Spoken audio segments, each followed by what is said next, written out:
হল কাৰ্বিসকল জংঘলী, কাৰ্বিসকল হত্যাকাৰী, লেংটা কাৰ্বি, কাপোৰ নিপিন্ধা কাৰ্বি। তেতিয়া আমিও ক'ব পাৰিলোহেঁতেন এনেধৰণে, নহয়নে? অসমীয়া ভাষীসকল ধৰ্ষণকাৰী, হত্যাকাৰী। নমস্কাৰ, মই লিনচং ৰংহাৰ, কাৰ্বি জনজাতিৰ এজন গৰ্বিত অসমীয়া। আমাৰ সকলোৰে অসম আৰু আমি অসমৰ কাৰ্বি জনজাতি, যুঁজাৰু আৰু সাহসী। কিন্তু আমাৰ নিজৰ মাটিতেই আজি আমাক বহিৰাগতই কাৰ্বি চিঙি গবেগ ধমনি দিয়া উদাহৰণ আপোনালোকে দেখিলে আৰু আমি সখী। তাৰ আগত আৰু পিছতো আমাৰ প্ৰতিবাদক আপোনালোকে দেখিলে আৰু সকলো অসমীয়া খিলঞ্জীয়া লোকে আমাক সাহস দিলে, সমৰ্থন দিলে, তাৰ বাবে ধন্যবাদ। কিন্তু আচৰিতভাৱে দেখা গ'ল কিছুমানে কমেণ্ট দিলে, মন্তব্য দিলে যে অভিনীলৰ কথা পাহৰি গ'ল নেকি যে আপোনালোকে কাৰ্বিসকলৰ লগত থিয় দিলে, মাত মাতিছে, আন্দোলনক সমৰ্থন কৰিছে।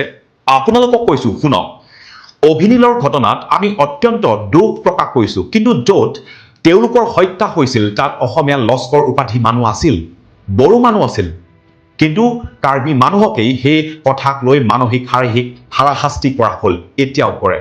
কোৱা হ'ল কাৰ্বিসকল জংঘলী, কাৰ্বিসকল হত্যাকাৰী, লেংটা কাৰ্বি, কাপোৰ নিপিন্ধা কাৰ্বি, এনেকুৱা জঘন্য কথা কোৱা হ'ল আমাক। কেৱল সেয়াইনে? ঠায়ে ঠায়ে আমাৰ কাৰ্বিসকলক মাৰপিট কৰিলে, আমাক পুলিচ প্ৰটেকশ্যন দিব লগা হ'ল গুৱাহাটী হোষ্টেলে হোষ্টেলে, কাৰণ আমি কাৰ্বি। কিন্তু যেতিয়া এগৰাকী অকণমানি নাবালিকা কাৰ্বি ছোৱালী সুমিলা ৰংহাংপিক এজন বৰঠাকুৰ উপাধি মানুহে নিৰ্মমভাৱে ধৰ্ষণ কৰি জীয়াই জীয়াই জ্বলাই দিলে, তেতিয়া আমিও ক'ব পাৰিলোহেঁতেন এনেধৰণে, নহয়নে?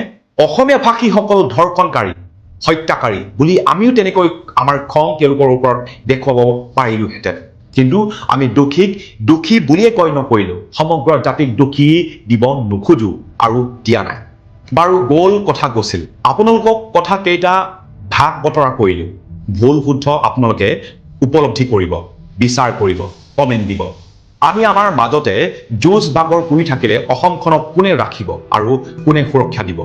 বহিৰাগতৰ দপদপনি আপোনালোকে দেখিছে কাৰ্বি আংলঙত, আমাৰ বিভিন্ন প্ৰান্তত, অসমৰ বিভিন্ন প্ৰান্তত। গতিকে আমি সকলো অসমৰ খিলঞ্জীয়া মানুহে একেলগে থিয় হৈ অন্যায়ৰ বিৰুদ্ধে মাত মাতিব লাগিব।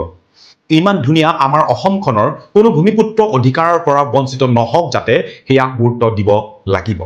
কিন্তু আমি অকলে সিমান কৰিব নোৱাৰো যিমান একেলগে হৈ কৰিলে পাৰিম। হয়, আমাক অভিনীলৰ প্ৰকৃত দোষীয়ে শাস্তি পোৱাটো বিচাৰোঁ, কিন্তু সুমিলা ৰংহাংপিৰ কথা পাহৰিব নোৱাৰো। ন্যায় সুমিলাও পাব লাগিব। আমি অসম সুৰক্ষিত হৈ থকাটো বিচাৰোঁ, কিন্তু কাৰ্বি আংলঙৰ পৰিস্থিতিৰ বাবে কৰা এই যুঁজত আপোনালোকৰ সঁহাৰি বিচাৰোঁ। চৰকাৰে দিয়া প্ৰতিশ্ৰুতি যি এতিয়াও পূৰণ নকৰিলে তাৰ বিৰুদ্ধে আমি প্ৰতিবাদ আকৌ তীব্ৰতৰ কৰিম আৰু কৰিব গৈ আছোঁ।